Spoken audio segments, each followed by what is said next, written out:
Welcome to our FYI show for this Thursday morning, the 17th of February, talking with Clinton School Superintendent Gary DeLacy. And you're going to talk legislative stuff, at least now 2.5%, I think, was the state aid.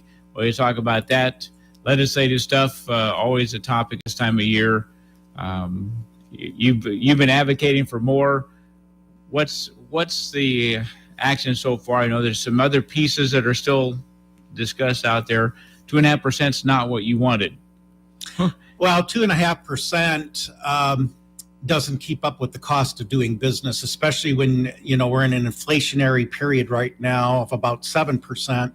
In the new collective bargaining law that a lot of these same legislators passed a few years ago, what pretty much says that you have to pay Midwest Consumer Price Index or 3%, whichever is lower, in arbitration. So we're going to be locked into 3% settlements, but they're giving us 2.5.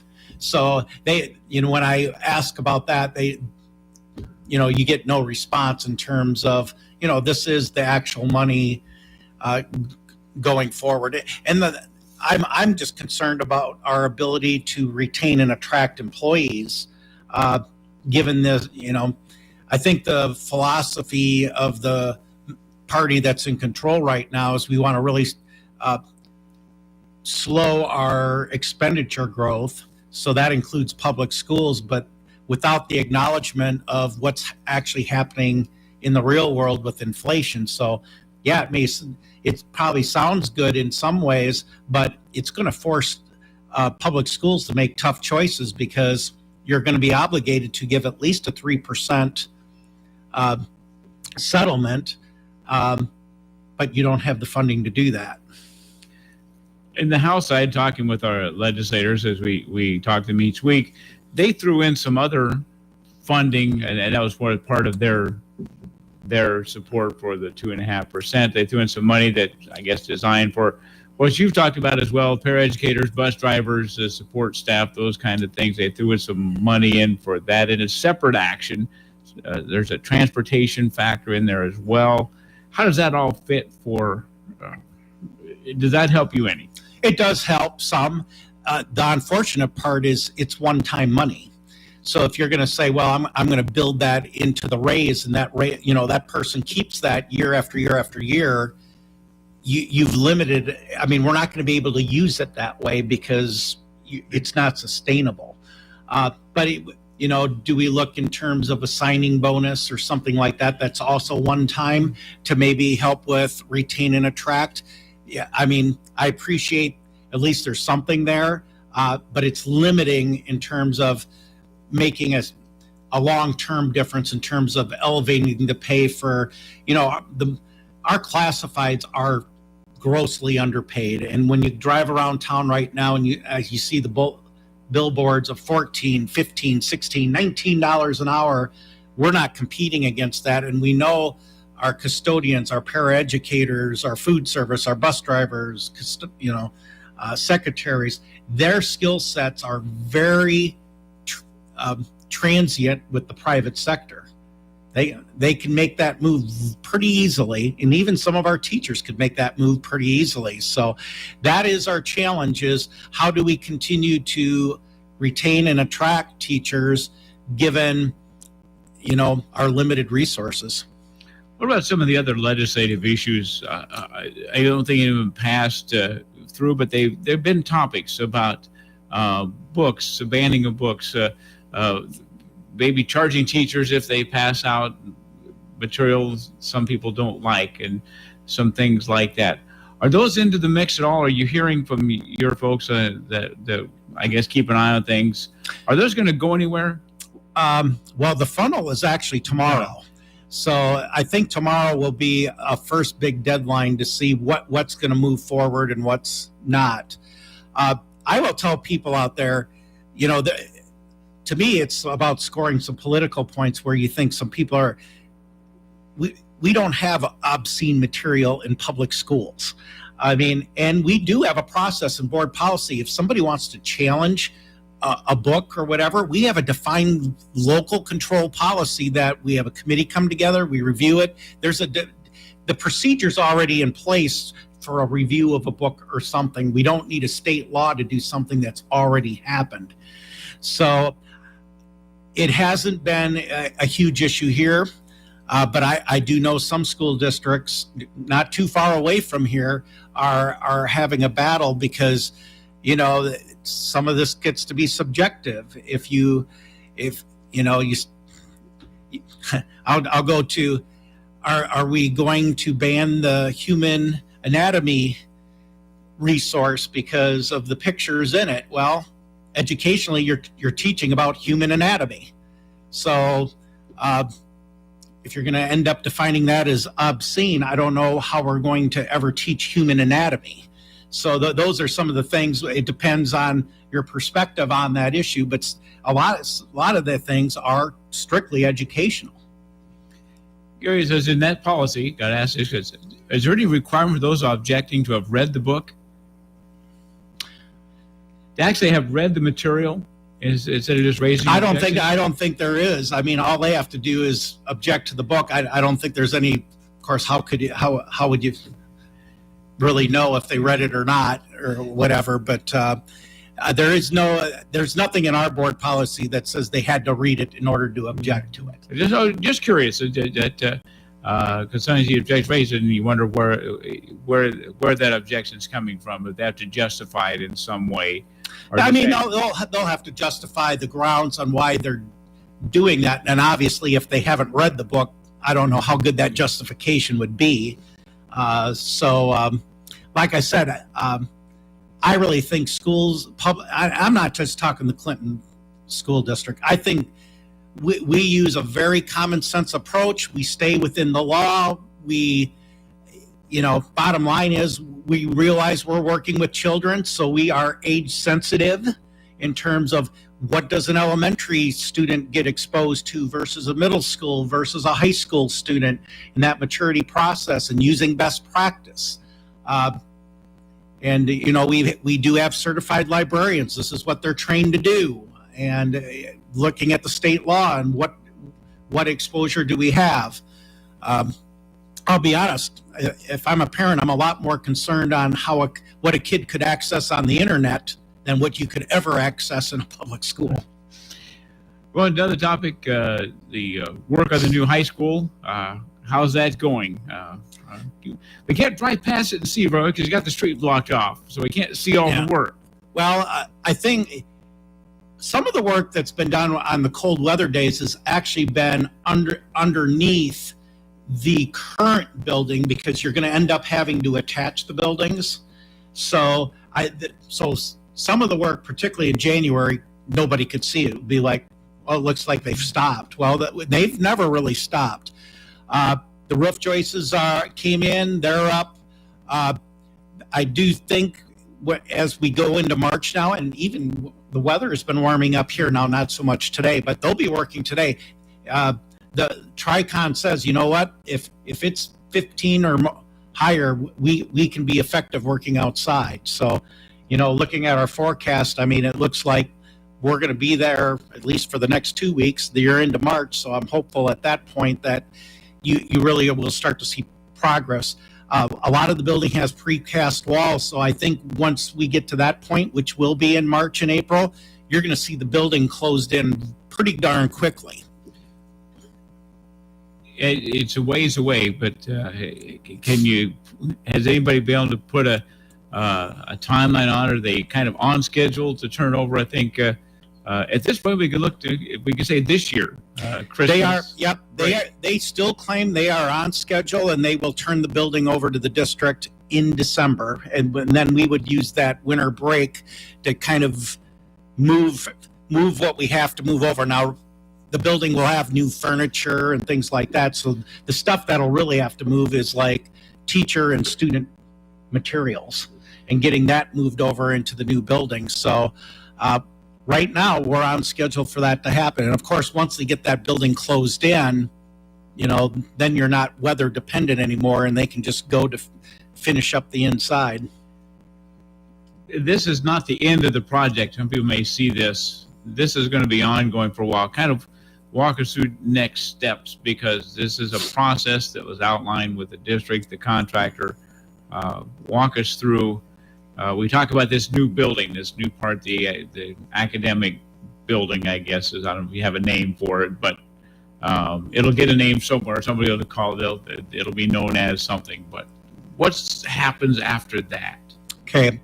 Well, once that's phase one, is to get this 3-story academic building up.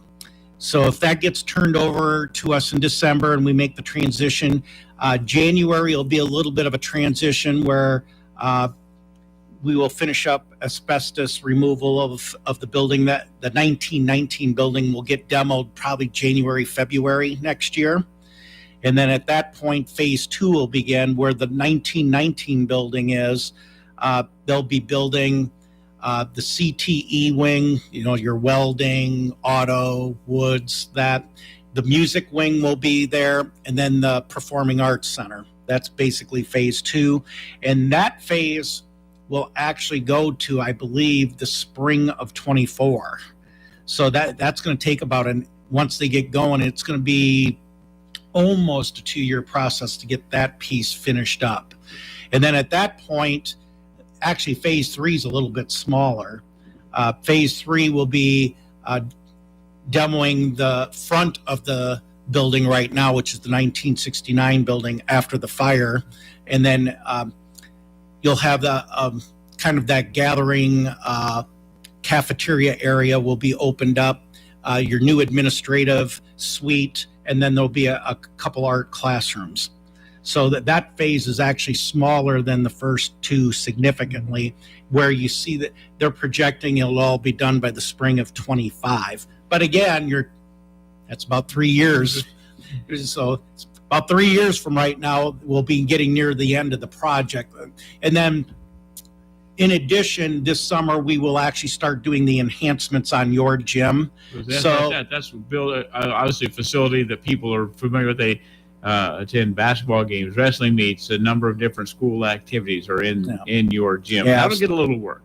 So probably the biggest thing is it'll get climate controlled, and particularly for graduation, which is probably the biggest district event each year, to be able to have that gym climate controlled. I remember my first year back as a superintendent here, it hit 97, 98 of all things on that Memorial Day weekend. And we did have 2 ambulance calls for heat. So being able to do that, but it would still help. I've sat in a lot of volleyball matches in August and September where it's just a sweat box. So to be able to get that climate controlled, the mezzanine bleachers on top are original. So those will be replaced and handicapped accessible. We're going to paint the gym. The press box is going to get a good facelift. The actual supports for the basketball, those are original. Those will get replaced. Moving with the state of Iowa, shot clocks. So timing wise, those will work out okay. We'll have to get a shot clock set up if that actually ends up going into high school basketball next year, is being able to operate with the shot clock. So those are the major things. Like I said, HVAC, new mezzanine bleachers, painting, and then just some other things. Do you go over every day just to walk around the construction site, or you just try to limit that to here and there visits? I'm usually over there weekly. And then every 2 weeks, we actually have a construction meeting. So, and I participate in those. I think once they get that building closed in, I'll probably be in there a little more as you see the classrooms being created and things like that, and just to see how it's all pulling together. This is the way this was done, the phased in project. You knew it was a long process to start with. Does it get longer as this goes on, or you're a little more excited? You can see the horizon, you can see the finished product now that at least they got started. Well, from a personal standpoint, in some ways it's a little bit, I'm on the downhill side, because the first year I was here, it was like, I remember Greg Cornelison saying, what are we going to do about Clinton High School? we're duct taping and the pipes and it's 100 years old, walk me through the underground. He says, we either have to have a major renovation of this building or we've got to build new. And to go through that process, to do a feasibility study, to come up with different options, have a task force pick an option. Then we have a different task force go out and sell it to the community, go through that process, then get an overwhelming support by the community on the bond issue, being able to deliver on the promise that we would stay financially prudent with it. And it does look like, we'll be presenting a budget next month, and I think we'll be able to drop the levy a little bit again, where last year we dropped it 95 cents. In addition, we're building a high school, so I think we're showing that we're being really fiscally responsible with the community, that we've been able to lower the levy with the idea that $2.70 has been added with the new high school. We've still been able to lower it overall. So, I'm excited because I was just that's where I was before I just got here, was at Clinton High School, and wow, that the building has served this community very well, but it's wore out. And the people that really know the building well would say it's beyond wore out. So it'd be nice to get that new facility open, the academic wing. Well, and that's about 70% of what a kid's going to experience is going to be in that 3 stories. So yeah, for a junior, you're going to get that opportunity at least for a semester next year. And then anyone younger, if you're back in middle school, you're going to have that opportunity that basically you're going to be in a new academic wing your whole high school career. Gary, you probably had this question during the campaign and talking about these things. Get this new facility. Do facilities like this make a difference in education, or does that facility matter? The facility matters in terms of supporting what the teacher's trying to do. We still have rooms at that high school that only have 2 outlets. Well, when it was built, that's what was appropriate. Now we're in the age of technology, and you just don't have the infrastructure, wiring and electricity and everything else in that building. So, you've got cords running on the floor, and things that are like, we're doing the best we can, but this isn't best practice. And the thing I'm trying to do with this building is we're really trying to build it to be flexible, so that 30, 40, 50 years from now, whoever's in charge at that point can still use that building, but be able to adapt. And so we're really worked hard to create flexibility of space there, that spaces could be used differently. And just because we don't know what education could possibly look like 30, 40 years from now, but that building's going to have to function to do that for Clinton.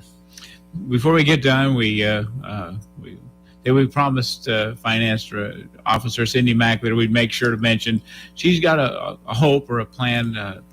We don't think about this sometimes. Maybe the public doesn't think about it. What is owed for school lunches? Now, obviously, last year, this year, parents haven't had to pay for school lunch. Maybe that's helped a little bit, but there's a deficit there, and that has been worked on. She has an idea maybe that the public can help out. Right.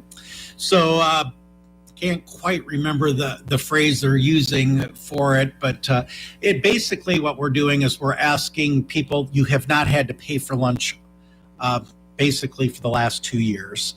During the pandemic, we're getting word that probably will end for next year. But going before the pandemic, and Dave, you would know this in our meetings, we have had a significant deficit in terms of unpaid lunches or breakfasts there, which I think the other night was $63,000. So we are reaching out to those families and doing that, but we're also going to reach out to the public to say, if, given the fact that you have not had to pay for lunches over the last 2 years, would you be willing to make a donation to try to get these balances down to zero? So